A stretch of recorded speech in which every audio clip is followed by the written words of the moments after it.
Quentin, j'imagine que la frustration est grande. La soirée avait bien commencé pour toi, mais il y a cette fin un peu chaotique. Dis-nous, raconte-nous un peu toutes les émotions par lesquelles tu es passé ce soir. Non, bien sûr que là, au moment où je vous parle, on est frustré, puisqu'on avait à cœur de continuer sur les choses qu'on faisait sur les trois quatre derniers matchs, avec du jeu, des victoires, une solidité défensive. Mais après, on est tombé sur quand même une très belle équipe de Lille qui joue très bien ensemble, qui se connaît depuis un long moment, qui nous a posé beaucoup de problèmes, qui aime avoir le ballon. Donc c'était une bonne bataille qu'on s'est livrée. Et je pense que ça c'était un bon match, mais bon, je suis content de mon but, mais à la fin un peu frustré. Comment Même tu si ça l'expliques suffit du coup pas, la même fin? si ça suffit pas, ton but pour gagner ce match, est-ce que tu peux revenir un petit peu sur cette action, sur la finition, comment tu l'as senti, ton appel et cette feinte magnifique là qui met les Lillois au sol? Non, en fait, je vois Mandy dans la terre à droite qui part sur Adrien. Donc après, je vois tout simplement que j'ai un espace pour aller finir, que j'étais tout seul. Donc je sprint, j'appelle Adrien, il me voit. Et dans ma tête, je voulais frapper en une. Ma première idée, c'était frapper en une. Et je vois que j'ai le temps en fait. Donc je prends le temps, mais je rate un petit peu mon contrôle. Et je vois c'est Mako qui arrive vite et qui se jette. Et dans mon instinct, il me dit de feinter. Et après, je vois Lucas qui est un peu hésitant et je vois le premier poteau où il y a un peu d'espace en hauteur. Et je le mets ici. Après, une fierté et un honneur d'avoir marqué mon premier but sous ces magnifiques couleurs et surtout au Vélodrome. C'était un beau match à regarder. Est-ce que c'était un beau match à jouer? Franchement, on a pris du plaisir, ça allait un peu dans tous les sens. Est-ce que vous, sur le terrain, malgré le score final, est-ce que toi, tu as pris plus de plaisir que d'habitude? Je n'ai pas pris plus de plaisir que d'habitude parce que chaque match on prend de plaisir, mais là nous on joue pour rencontrer des bonnes équipes et là c'était une bonne équipe qui a beaucoup de problèmes. Donc on a pris du plaisir à se confronter à une bonne équipe qui joue avec des champions, qui, comme a dit Genesio en sa conférence de presse, c'est un match de Ligue des Champions. C'était deux grosses équipes qui aspirent pour les places de Ligue des Champions. Donc on a pris du plaisir. Il faut se cacher derrière rien, mais est-ce que ce soir vous êtes totalement d'accord avec les décisions arbitrales de Monsieur Delageau? Bon, après, on est d'accord. Après, j'aime pas parler de l'arbitre, mais je pense que des deux côtés, il y a eu des décisions qui étaient peut-être pas justes, mais après, l'arbitre fait partie du jeu.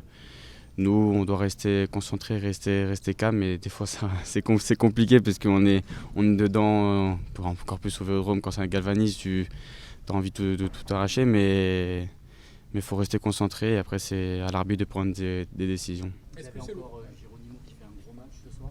Ouais. Est-ce qu'il te surprend toi ou alors pas du tout parce que tu le vois à l'entraînement et c'est dans la saison comme ce qu'il fait juste. Ça me surprend plus du tout. Honnêtement, je pense qu'on l'a montré depuis qu'il est arrivé. Son premier match sous les couleurs olympiennes, je ne sais pas si vous vous souvenez, à Brest, il a arrêté le penalty. Et après, à un moment donné, je pense que j'ai jamais côtoyé par avant, mais je pense que c'est le meilleur gardien de Ligue 1. Après, il faut côtoyer comme ça.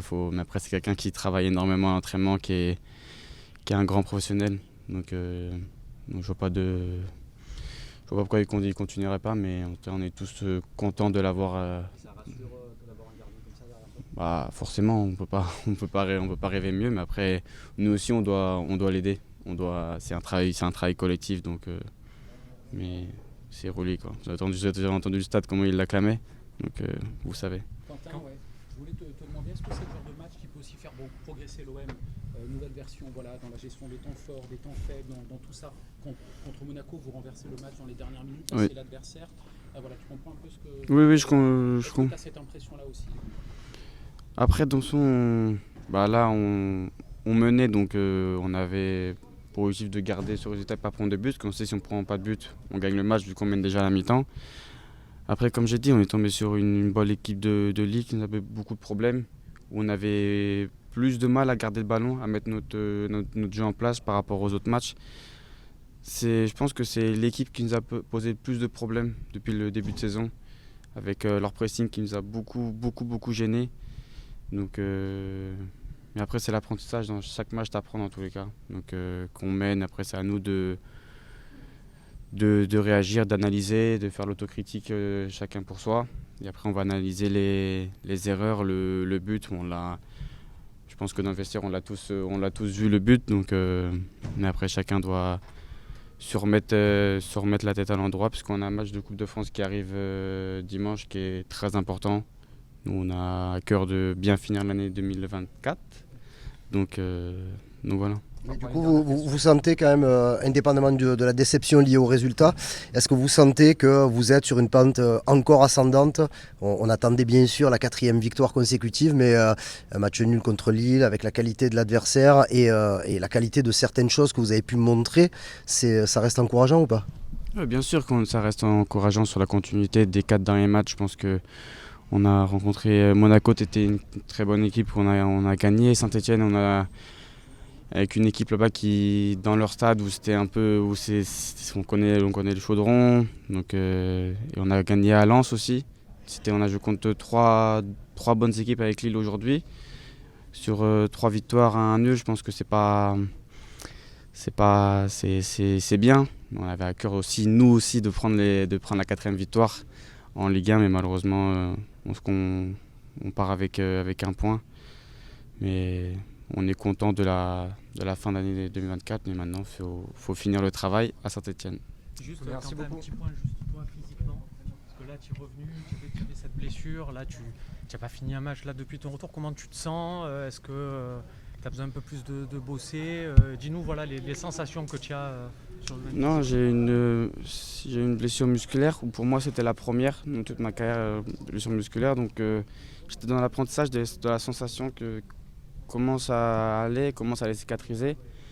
Je ne mens pas qu'au tout début, quand j'ai repris, j'avais encore des sensations qui n'étaient pas au top. Mais là, aujourd'hui, sur le match d'aujourd'hui, je me sens très bien, j'ai plus de gêne. La récupération se fait beaucoup mieux à la fin des matchs. J'ai moins la sensation que mon quadriceps il est lourd. Donc après, je continue à travailler tous les jours, parce que quand c'est une blessure musculaire, il faut continuer à la renforcer tous les jours, il ne faut pas la laisser, parce que sinon ça s'affaiblit un peu. Donc il faut continuer à travailler sur ce muscle et puis continuer à faire des bons matchs.